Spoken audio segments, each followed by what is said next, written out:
की बात करें तो डॉलर इंडेक्स 108 के लेवल के ऊपर अभी जो है वो निकलता हुआ दिख रहा है। और बाकी एशियन करेंसी की अगर बात करें रुपये के साथ, तो सभी में एक डॉलर के मुकाबले हमने दबान जो है वो वीकनेस देखी है। क्या रीज़न आप देख रहे हैं? क्योंकि एक डॉलर इंडेक्स जो है वो एक रिकॉर्ड लेवल पे हम पहुंचता हुआ दिखा है, क्या रीज़न है?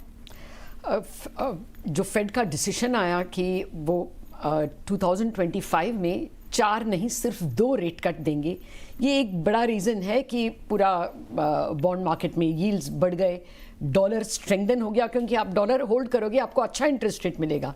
और इसकी वजह से सारे करेंसीज डॉलर के मुकाबले वीक हो गए।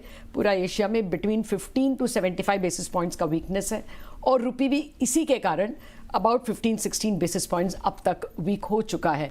ये 85 पार करना हम उसको बड़ा लैंडमार्क समझते हैं, वैसे वो एक ही नंबर है। डेप्रीसिएशन बस 2 महीने पहले 84 को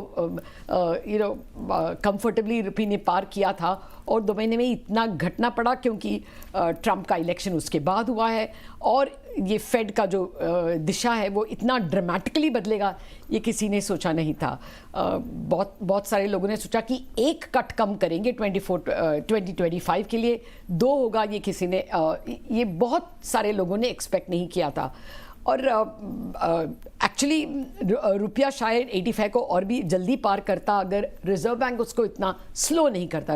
रिजर्व बैंक अपने डॉलर के होड़ से बहुत बेचते आए हैं, और आज जब उन्होंने देखा कि जब ये एक कॉन्टिनेंटल या ग्लोबल ट्रेंड है तो वो सामने खड़ा नहीं रहते, अपने डॉलर्स को वेस्ट नहीं करते, इसलिए उन्होंने आज डेप्रीसिएशन अलाउ कर लिया। अब आगे जाकर क्या होगा?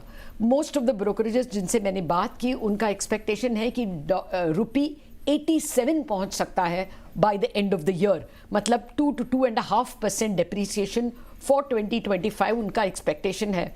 और उनका आर्ग्यूमेंट ये है कि 2018 में जब ट्रंप टैरिफ्स की बात कर रहे थे और टैरिफ्स चढ़ाए भी थे चाइना पे, तभी चाइना ने मुकाबले में अपना करेंसी को 13% डेप्रीशिएट किया था।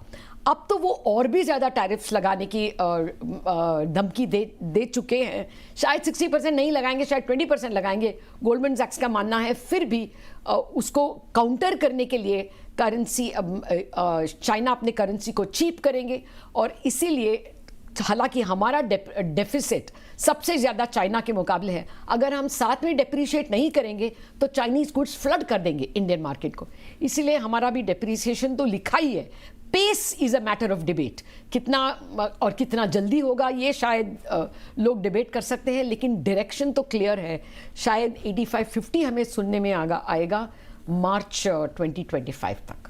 ઓકે, માર્ચ 2025 સુધી 85ના લેવલ્સ જે છે 85-50ના લેવલ્સ ખાસ કરીને આપણને બનતા દેખાઈ શકે છે। पर लता मैम, अगर आप जैसे आपने बताया कि चाइनीज़ करेंसी है और चाइना में ऐसे डिस्कशन भी वहाँ की जो सरकार है वो कर रही है कि उनकी करेंसी को थोड़ा सॉफ्टर करे, क्योंकि ट्रंप अभी एक्शन में आते हुए दिखेंगे और चाइना पे जो एक्शन लेंगे टैरिफ की वजह से। तो आपने जैसे बताया रुपये का तो सॉफ्टर होना लिखा ही है, पर क्या सपोर्टिव रह सकता है कुछ रुपये के लिए, जो रुपये को सपोर्ट करे और थोड़ा उसको आगे बढ़ने के लिए मदद करे? मोस्ट सेंट्रल बैंक्स अपने करेंसी को अप्रिशिएट नहीं करना चाहते हैं। वो इसीलिए कि अगर हम वो करेंगे तो इंपोर्ट्स सस्ता हो जाएंगे और एक्सपोर्ट्स महंगे हो जाएंगे।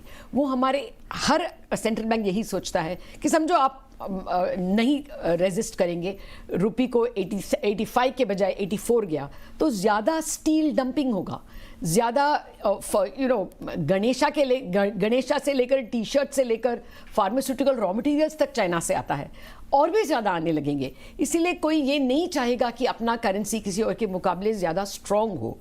वो वही चाहेंगे कि थोड़ा हो सके तो थोड़ा डेप्रीशिएट करें।